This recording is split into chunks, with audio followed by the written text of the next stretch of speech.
শেখ হাসিনাকে নিয়ে ভারতের সামনে এখন ৩ পথ খোলা। জানাবো জাতিসংঘ প্রতিবেদনে হাসিনার অর্শনী সংকেত এবং সর্বশেষ জানাবো রাষ্ট্রের মূলনীতি প্রশ্নে বিপরীত অবস্থানে বিএনপি ও জামায়াত। এতক্ষণ শুনছিলেন সংবাদ শিরোনাম, এবার বিস্তারিত।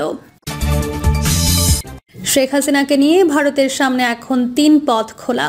ছাত্র আন্দোলনের মুখে পদত্যাগের পর দেশ ত্যাগের পর থেকেই ভারতে রয়েছেন শেখ হাসিনা। ইতোমধ্যে তার কূটনৈতিক পাসপোর্ট বাতিল করা হয়েছে, প্রায় শতাধিক মামলা হয়েছে তার বিরুদ্ধে। একই সঙ্গে কূটনৈতিক পাসপোর্ট বাতিল হওয়ায় ভারতে শেখ হাসিনার অবস্থানের আইনি ভিত্তি নিয়েও প্রশ্ন উঠেছে। সামগ্রিক পরিস্থিতিতে বিবিসি ভারতের উচ্চ পদস্থ সরকারি কর্মকর্তা ও বিশ্লেষকদের দিকে ইঙ্গিত করেছে যে শেখ হাসিনার কাছে এই মুহূর্তে ভারতের কাছে কার্যত ৩টি পথ খোলা রয়েছে। প্রথমটা হলো বাংলাদেশের সাবেক প্রধানমন্ত্রীর জন্য তৃতীয় কোনো দেশে আশ্রয়ের ব্যবস্থা করা, যেখানে তিনি নিরাপদে ও সুরক্ষিত পরিবেশে থাকার নিশ্চয়তা পাবেন। দ্বিতীয়টা হলো শেখ হাসিনাকে রাজনৈতিক আশ্রয় দিয়ে ভারতেই রেখে দেওয়া।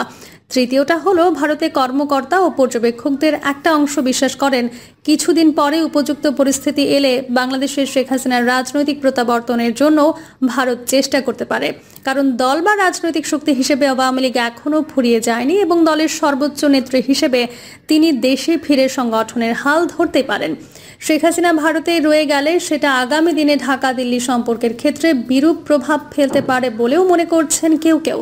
ফলে শেখ হাসিনার জন্য তৃতীয় কোনো দেশে আশ্রয়ের ব্যবস্থা করাটাকেই যুক্তিযুক্ত মনে করছেন তারা।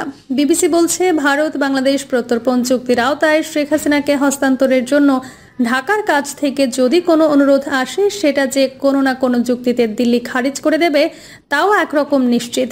বিবিসি জানতে পেরেছে, শেখ হাসিনার যুক্তরাজ্যে যাওয়ার প্রস্তাব প্রথমে বাধাপ্রাপ্ত হওয়ার পরই ইউএই, সৌদি আরব ও ইউরোপের দু একটি ছোটখাটো দেশের সঙ্গে ভারত এই বিষয়টি নিয়ে কথা বলেছিল। যদিও এইসব আলোচনায় তেমন একটা অগ্রগতি হয়েছে বলে খবর নেই। এরপর মধ্যপ্রাচ্যের আরেকটি প্রভাবশালী দেশ কাতারের সঙ্গেও ভারত শেখ হাসিনাকে আশ্রয় দেওয়ার ব্যাপারে কথাবার্তা শুরু করেছে বলে জানা যাচ্ছে।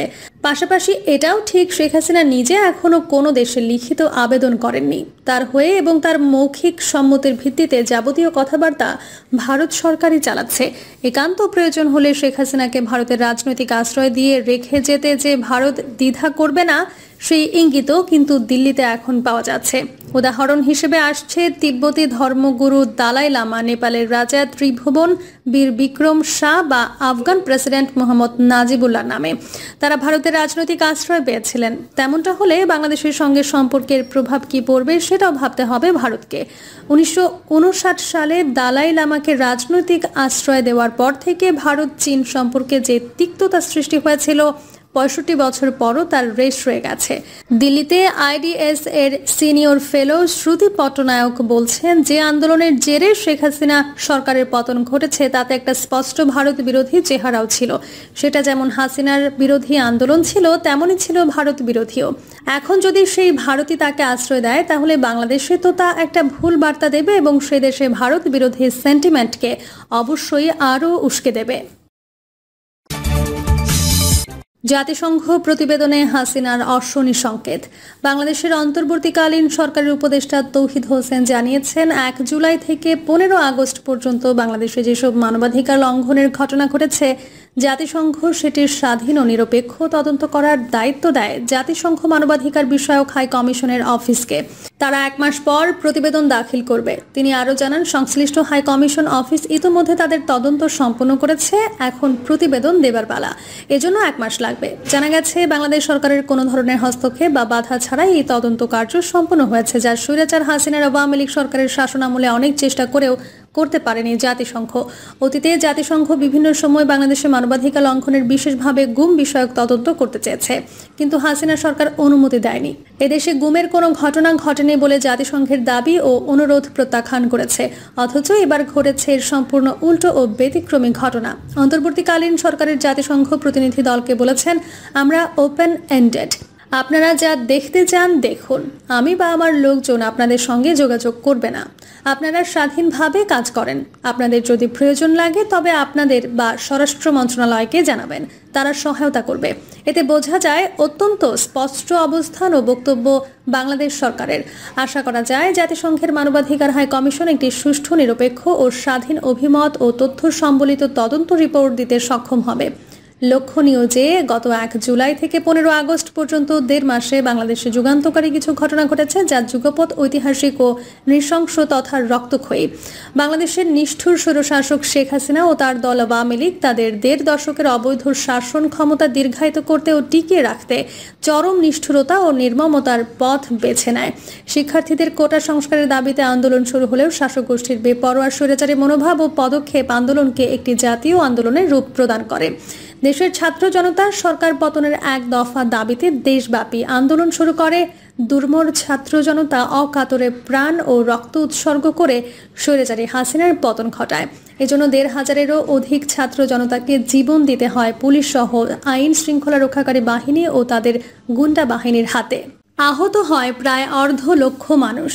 দেশের বিরোধী রাজনৈতিক দলগুলো 1.5 দশকেও যা পারেনি, ছাত্র সমাজের নেতৃত্বে জনগণ মাত্র 1.5 মাসে তা করতে সক্ষম হয়েছে। তবে এজন্য অঝরে ঝরতে হয়েছে প্রাণ ও রক্ত। এ সময় হাসিনা ও তার সরকারের আইন শৃঙ্খলা রক্ষাকারী বাহিনী, বিশেষভাবে পুলিশ ও দলীয় সন্ত্রাসীরা, বিশেষভাবে ছাত্রলীগের সশস্ত্র সন্ত্রাসীরা আন্দোলনকারী নিরস্ত্র ছাত্র জনতার উপর হাজার হাজার রাউন্ড গুলি বর্ষণ করে, যাতে সংঘটিত হয় নিকট ইতিহাসের এক জঘন্য ও নৃশংস গণহত্যা। এর সাথে ছিল আয়নাঘর নামক টর্চার সেল সহ অসংখ্য টর্চার সেলে অমানবিক নিপীড়ন, নির্যাতন ও গুমের ঘটনা। আর এসবই তদন্ত করছে জাতিসংঘের মানবাধিকার হাই কমিশন। কমিশনের রিপোর্টে হাসিনা এবং তার দল ও সরকারের লোকজনের বিরুদ্ধে গণহত্যা সহ অন্যান্য গুরুত্বপূর্ণ অভিযোগগুলো প্রমাণিত হলে গোটা বিশ্বে জাতিসংঘের সবগুলো সদস্য দেশ তা অনুসরণ করবে। এর মানবাধিকার সংস্থাগুলো বিশেষ গুরুত্ব সহকারে তা গ্রহণ করবে। যাদের বিরুদ্ধে গণহত্যা বা এ ধরনের গুরুতর অপরাধ প্রমাণিত হবে, সে স্বাভাবিকভাবেই বিশ্বে একঘরে হয়ে পড়বে। জাতিসংঘ এর বিরুদ্ধে পদক্ষেপ নিতে পারে। এর প্রভাব পড়বে এজাইলাম দাবি সহ বিভিন্ন ক্ষেত্রে। এমনকি এটা আন্তর্জাতিক অপরাধ আদালত সমূহে মামলার ক্ষেত্রেও ভূমিকা রাখবে। তাই বলা যায়, জাতিসংঘ হাই কমিশনের এই রিপোর্ট বা প্রতিবেদন অত্যন্ত গুরুত্বপূর্ণ একটি দলিল হয়ে থাকবে। রাষ্ট্রের মূলনীতি প্রশ্নে বিপরীত অবস্থানে বিএনপি ও জামায়াত। সংবিধান ও রাষ্ট্র পরিচালনার মূলনীতি পরিবর্তনের বিষয়ে ভিন্ন অবস্থান নিয়েছে বিএনপি ও জামায়াতে ইসলামী। সংবিধানের মূলনীতি ও রাষ্ট্র পরিচালনার মূলনীতি থেকে ধর্মনিরপেক্ষতা, সমাজতন্ত্র ও জাতীয়তাবাদ বাদ দেওয়ার সুপারিশ করেছে সরকার গঠিত সংবিধান সংস্কার কমিশন। এতে একমত নয় বিএনপি, কিন্তু জামায়াত এ বিষয়ে একমত জানিয়েছে। এমনকি দলটি এ বিষয়ে সংস্কার কমিশনের সুপারিশে একাত্ম হয়ে আর কোনো ব্যাখ্যার প্রয়োজন মনে করেনি। তবে সংবিধান সংস্কার কমিশন সংবিধানের মূলনীতি হিসেবে সাম্য, মানবিক মর্যাদা, সামাজিক সুবিচার, বহুত্ববাদ এবং গণতন্ত্র অন্তর্ভুক্ত করার যে সুপারিশ করেছে, সেখান থেকে বহুত্ববাদ শব্দটি বাদ দিতে বলেছে জামায়াত।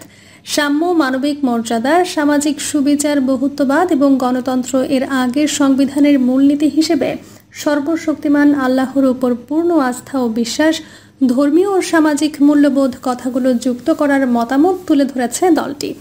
জাতীয় ঐক্যমত্য কমিশনে জমা দেওয়া সংবিধান সংস্কার কমিশনের সুপারিশের উপর জামায়াত এই মতামত তুলে ধরেছে।